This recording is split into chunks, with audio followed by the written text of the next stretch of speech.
Salzbourg en Autriche, un beau soleil à Nogaro pour ce Grand Prix de France qui semble au moins au niveau du parc concurrent surpeuplé à l'extrême. C'est vrai qu'il y a du monde, du beau monde, mais voilà Loïc, ce beau monde est entassé l'un sur l'autre au point que Randy Mamola et Marco Lucchinelli, mal remis de sa chute de Salzbourg, sont parmi les premiers à constater que le parc est trop petit. Les commodités bouchées, l'électricité défaillante et le risque d'incendie dans le parc tout à fait exceptionnel. C'est vrai que nous sommes au pays du foie gras et de l'Armagnac, mais hélas, la Fédération internationale de moto a sans doute fait une erreur en choisissant pour cette édition 82 du Grand Prix de France le circuit de Nogaro. Disons tout simplement un peu trop étroit, un peu gêné aux entournures pour recevoir un Grand Prix moto en 82.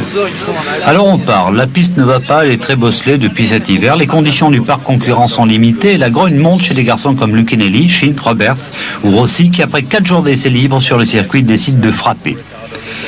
Frapper, c'est tout simplement dire non. Non à ces conditions de course, même si la sécurité n'est plus le maître mot. Et tous les pilotes d'usine, et lorsqu'ils sortent, vous voyez là, Katayama, Michel Frucci, Spencer et Kenny Roberts, en fait, d'ores et déjà, le Grand Prix de France est condamné.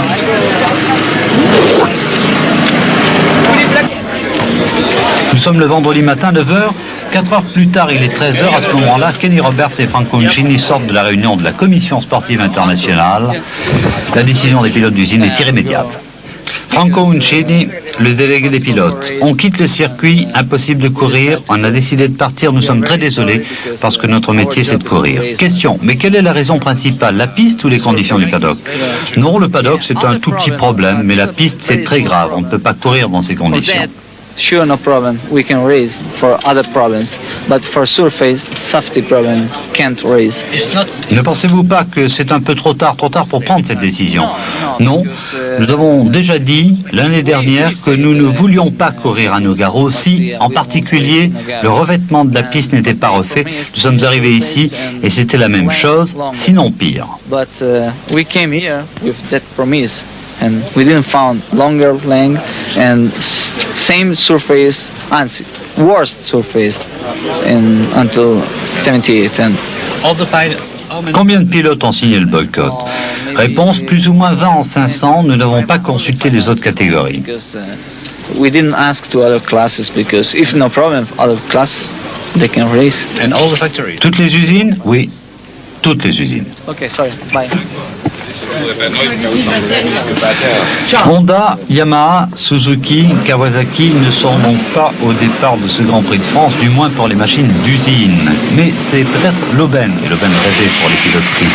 Les pilotes privés qui, naturellement, ne s'associent pas au boycott et qui, tout heureux de l'occasion, prennent la piste.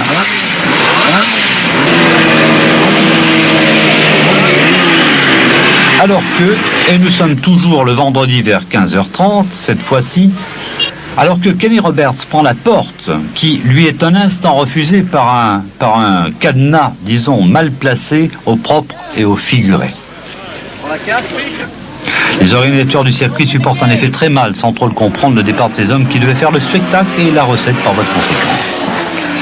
Mais place au sport, comme dirait quelqu'un, il y a quand même moins de problèmes en moyenne cylindrée, en 2,5 et 3,5, parce que tout le monde fait les essais, comme Jean-François Baldé sur sa Kawasaki et les Pernod d'Estrosi et d'Espier, sauf toutefois, et ça il faut le souligner, Anton Mang et Carlos Lavado, des clients sérieux qui ont choisi le côté des pilotes d'usine 500, c'est-à-dire le boycott.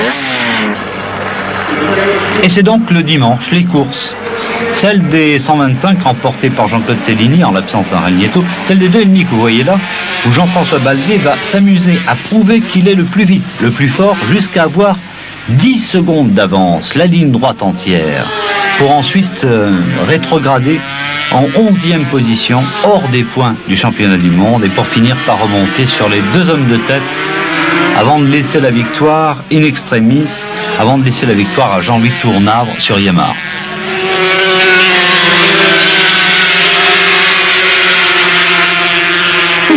Personne n'a été dupe de l'attitude de Baldé qui a peut-être offert là au public de Nogaro une revanche, mais une revanche contestable au niveau sportif. Jean-François Baldé qui va remporter une course morose en 3,5 devant Didier Dradigues, le pilote de la Chevalier, qui le suivra hélas comme son ombre sans jamais le passer.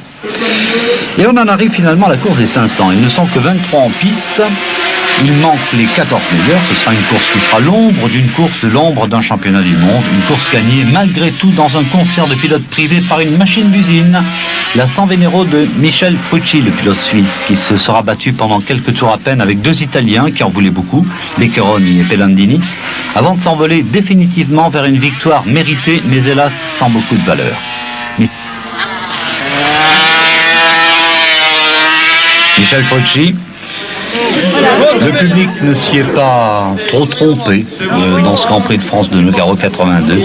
Un public relativement morose qui avait compris pas mal de choses, qui avait compris en particulier que dès 15h30, le vendredi, tout était terminé. Tout était terminé avec ce mobil-homme qui quitte le parc, c'est celui de Ken Roberts. Un départ symbolique, peut-être effectivement que la moto, du moins en 500, la catégorie reine de la moto rejoint peu à peu maintenant la Formule 1.